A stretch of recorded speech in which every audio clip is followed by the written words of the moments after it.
Let me start with something people almost never say out loud. Some folks don't disappear because they're angry, bitter, or done with humanity. They disappear because staying started to feel heavier than walking away. It's not dramatic at first. There's no explosion, no big announcement.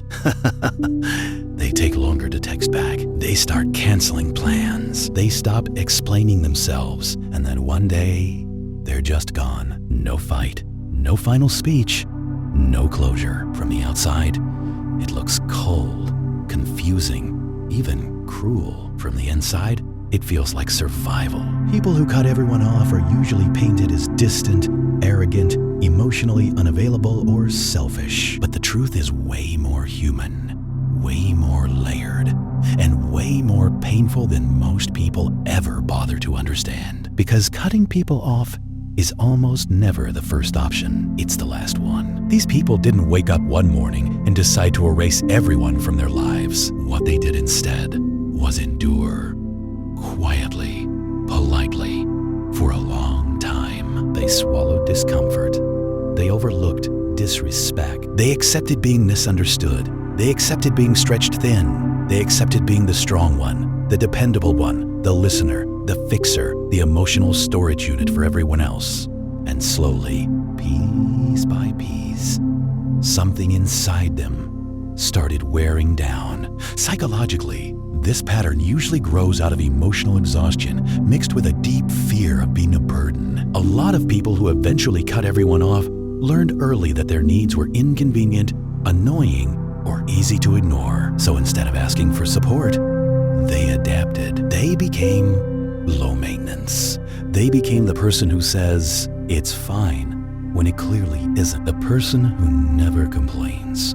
A person who handles things alone. Over time, this creates a dangerous illusion, because when you never voice your limits, people assume you don't have any, and that's where the breaking point starts forming. One of the biggest psychological forces behind cutting everyone off is something called emotional saturation. It happens when someone gives too much for too long without feeling seen, met, or reciprocated. Imagine pouring water into a cup with cracks in the bottom. No matter how much you pour, it never fills. Eventually, you stop pouring, not because you stopped caring, but because you're empty. People like this replay moments in their head that seem small to everyone else, but felt massive to them. Getting talked over, being forgotten, only being contacted when someone needs something. Being praised for being strong instead of actually being supported. Strength, when it's never allowed to rest,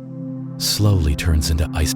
Another thing people often miss is that those who cut everyone off usually don't trust partial closeness. Relationships feel all or nothing to them. Either they're fully invested or they feel unsafe. There's rarely a comfortable middle ground. This usually comes from past experiences where vulnerability backfired. Maybe they opened up once and were brushed off. Maybe they leaned on someone who disappeared. Maybe closeness always came with pain. Over time, distance starts feeling safer than disappointment. There's also a quiet grief living inside people like this. Not just grief for others, but grief for the version of themselves that kept trying. The version that believed communication would fix things. The version that waited for people to show up. Eventually, they stop explaining, not because they have nothing to say, but because they've already said it too many times. Here's something people rarely talk about. Cutting people off doesn't always bring peace. Sometimes it brings a silence so loud, it feels unbearable. A lot of people expect instant relief after disconnecting. And sometimes, at first, they do feel lighter. Less tension, less emotional labor, less pressure. But then, loneliness creeps in. Because the same walls that keep pain out also keep connection out. Psychologically, this creates a deep internal conflict. On one side, there's safety. On the other, there's longing. They still want connection, just not the kind that drains them. This is why people who cut everyone off often struggle with guilt. Not because they regret protecting themselves, but because they still care. They still remember birthdays. They still wonder how people are doing. They just don't know how to return without losing themselves again. Another huge factor is identity fatigue. Many of these individuals were placed into roles early in life.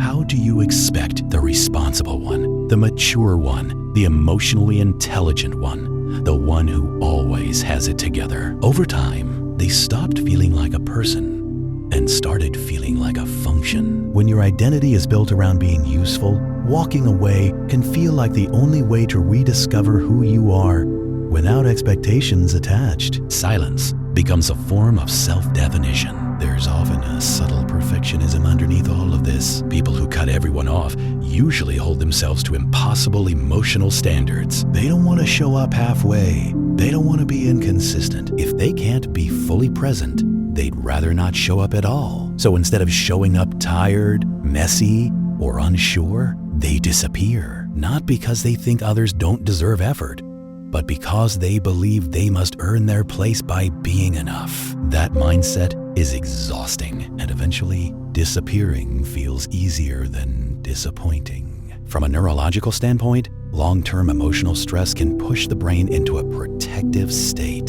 The nervous system learns that connection equals overwhelm. So withdrawal becomes regulation. This isn't weakness, it's adaptation. But adaptation without healing eventually turns into isolation. One of the saddest truths about people who cut everyone off is that many of them still value relationships deeply. They just don't trust themselves to have them without losing who they are. They aren't numb. They're overloaded. They aren't cold. They're tired. They aren't heartless.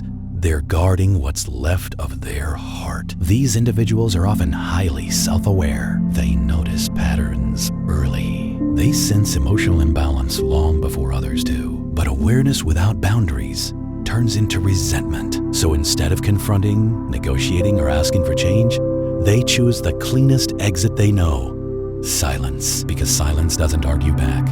Silence doesn't misunderstand. Silence doesn't demand more. But silence also doesn't heal. The real danger is when cutting everyone off stops being a phase and starts becoming an identity. When self-protection turns into avoidance. When solitude stops restoring and starts isolating. Some people convince themselves they're better off alone because they've never experienced safe connection. Others confuse independence with emotional exile. And deep down, many of them are still waiting.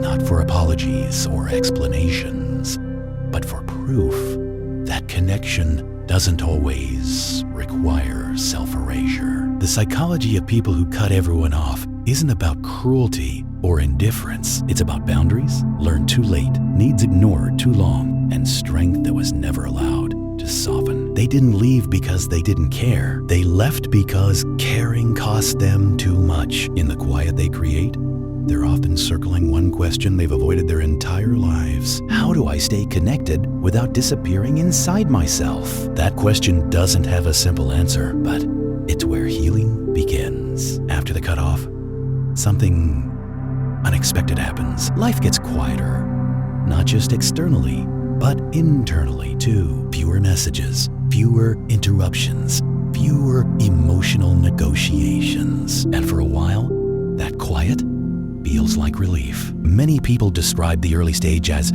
finally having space to breathe. Their nervous system slows down. The constant anticipation of being needed, misread, or drained starts to fade. Then comes the second phase, the one nobody really talks about. Because silence doesn't just remove noise, it removes mirrors. When you step away from everyone, you also step away from reflections of yourself. No one is there to remind you who you've been, who you're becoming, or how you impact others. For people already dealing with identity fatigue, this can feel freeing and unsettling at the same time. Humans are wired for connection. Our sense of self is shaped through relationships. When connection disappears completely, the mind fills in the gaps, often with self-criticism, doubt, and unresolved memories. That's when the thoughts start spiraling.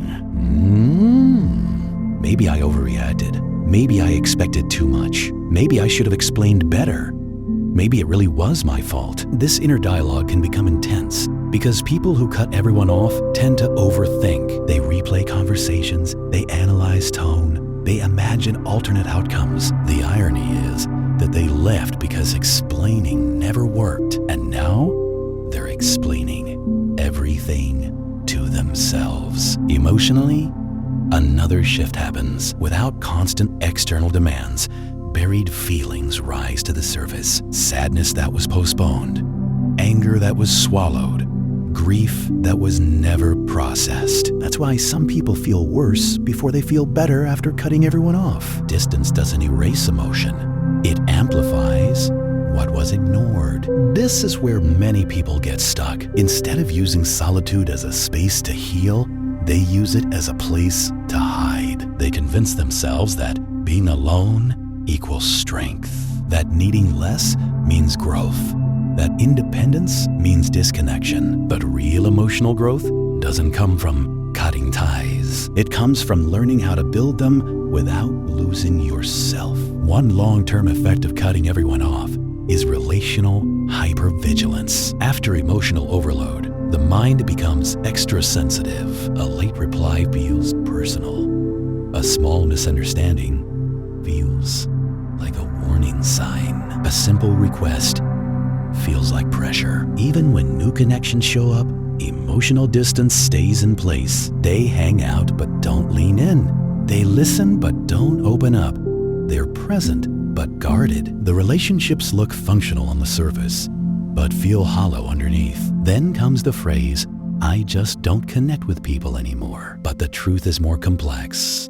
They do connect, they just don't feel safe enough to stay. Underneath it all is a fear of repeating the same cycle, letting someone close, giving too much, overextending, losing yourself again. So instead of learning healthier boundaries, they choose permanent distance. It's understandable, but it's not sustainable because people don't heal in isolation forever.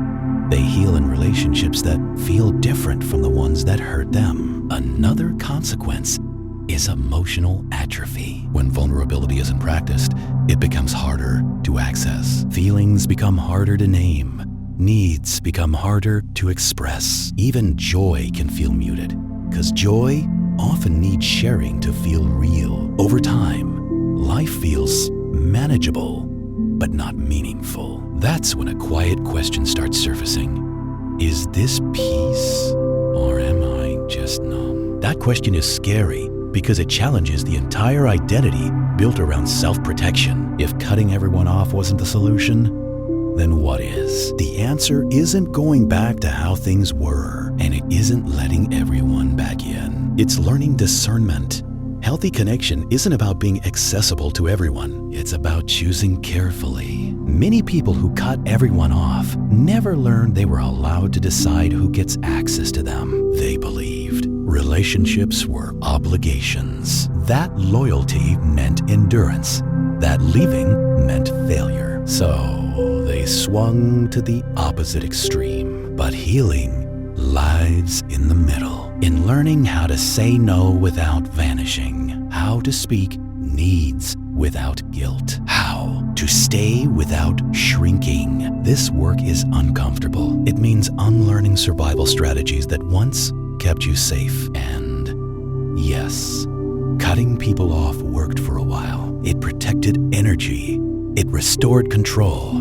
It created space, but it was never meant to be permanent. There's also grief for relationships that never became what they could have been. People who cut everyone off often grieve silently. They don't talk about it because they were the ones who left. But leaving doesn't erase loss. They grieve the friend who never met them halfway, the family member who never changed, the bond that almost worked. This grief is complicated. Relief mixed with sadness.